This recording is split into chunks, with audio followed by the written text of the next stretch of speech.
So recently, I filmed an event, and it was a very low light event.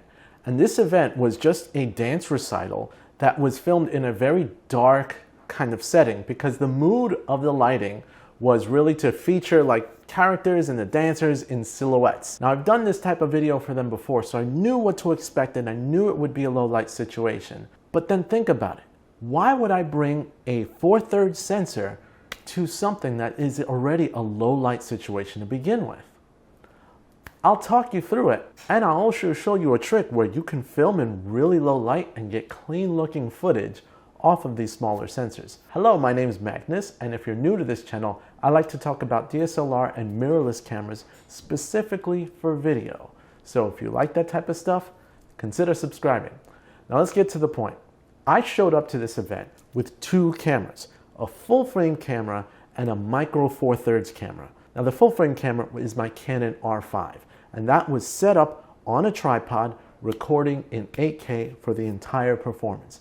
That was going to be pretty dark. Now full frame cameras have the added benefit of a larger sensor so that you could absorb more light.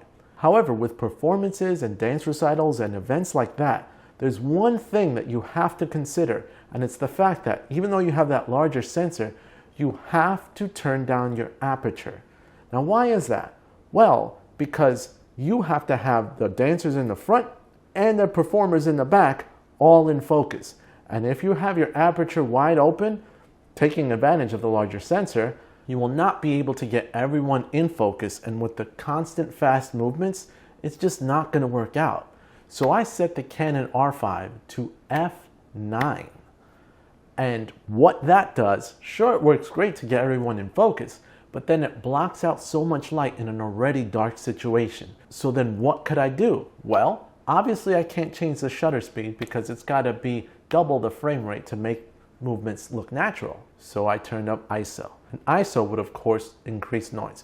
Now I've done tests in the past and I've found that when you record in 8K, your noise is as small as possible when you record in high ISOs. And I turned up my ISO to 12,800. Now I find when you go in perfect multiples on the camera, so 400, 800, 1600, 3200, so on and so forth, 6400, 12,800, and not those in between ISOs, your actual noise will be cleaner than any of those values in between. So that's why I kept it at a nice 12,800 number. And the footage looked actually pretty good. The Canon R5 is really good at low light, even at those higher ISOs. So that's pretty impressive. Now, if you don't know what ISO is a digital gain. It's the sensor's way of digitally being more sensitive to light. And the downside to that, of course, is that you get more noise. And what noise means is like artifacts or non-clean looking footage. And that's what could happen if you turn ISO up way too much. But the R5 doesn't do a bad job. But then I brought another camera with a smaller sensor, the Blackmagic Pocket Cinema Camera 4K. The reason I brought that camera is, well, because if I'm turning my full frame camera down to f9, I want also another camera that makes the footage look good, can record raw, but in smaller files in case I need to make tweaks, and is just a camera that has been, believe it or not, really reliable with these professional setups. I'm using the Blackmagic Pocket Cinema Camera 4K right now to record this video, and I know I'm not going to have any issues recording with it. Similar situation happens. I've got to turn down the f-stop to be able to get everyone in focus. But because it's a 4/3 sensor, I don't have to turn it down to f9.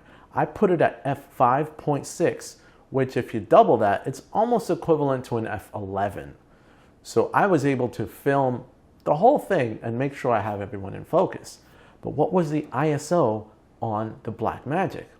It was 6400. Now the way ISO works with smaller sensors is you don't double the ISO to get an equivalent full frame value. You actually have to multiply by 4. So when I multiply by 4, 6400 is equivalent to over 24,000. I don't have the exact number in my head, but over 24,000 ISO. Now, what did that mean? That means a lot of noise. But look at this footage that I'm showing you right here. That's at 6400 ISO. Look at how clean it looks. It looks this clean because I applied noise reduction.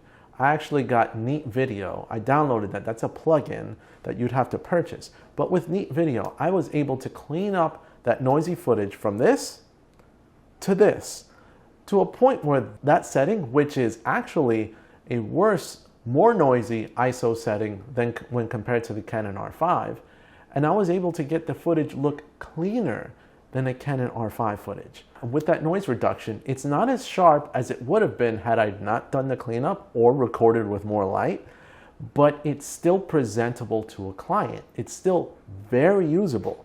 Now, another downside to it, of course, is that render times are like quadrupled when it comes to the noise reduction that's applied. So it does take time to be able to process your footage, additional time because of the software. However, the end result is that the Blackmagic, a 4/3 sensor, became a low light beast. And not only that, it's usable footage to where I actually like it better than what the R5 was able to do in that low light situation. It just looks great. Now, I could have applied that noise reduction to the R5 as well, but because I recorded 8K, it would take a heck of a lot longer to process that noise reduction. And I did have some errors, which was unavoidable. I guess it was an Adobe Premiere type of error, which I tried to work around, but it still wasn't coming out. And that's after waiting 6-8 hours of render time. So that was unfortunate. But the fortunate part was the R5 footage still looked good enough, and the Blackmagic footage looked incredible, almost like it's a low light beast. And really, with software like that, either using noise reduction or having noise reduction such as DaVinci Resolve's noise reduction, when you actually purchase their DaVinci Resolve Studio, you can actually clean up your footage and make it look easier, turning your cameras into low light beasts. ISO 6400 on the Blackmagic looked like this. And that's what's incredible. So the lesson to learn here is if you need to get the footage and you don't have enough light and there's nothing you can do about it, turn up your ISO. Don't be afraid to do so, because there's options that you can have in post that can have you deliver something usable to the client. And it's better that you have something that you can deliver than footage that doesn't look like anything at all and you can't do anything with. So that's the lesson for today. Let me know what you guys think on the comments down below, especially with using these smaller sensors in low light situations and still getting amazing footage. Thanks as always. You can like, share, and make my day if you subscribe today. This is Magnus, and I'm out. See you guys next time.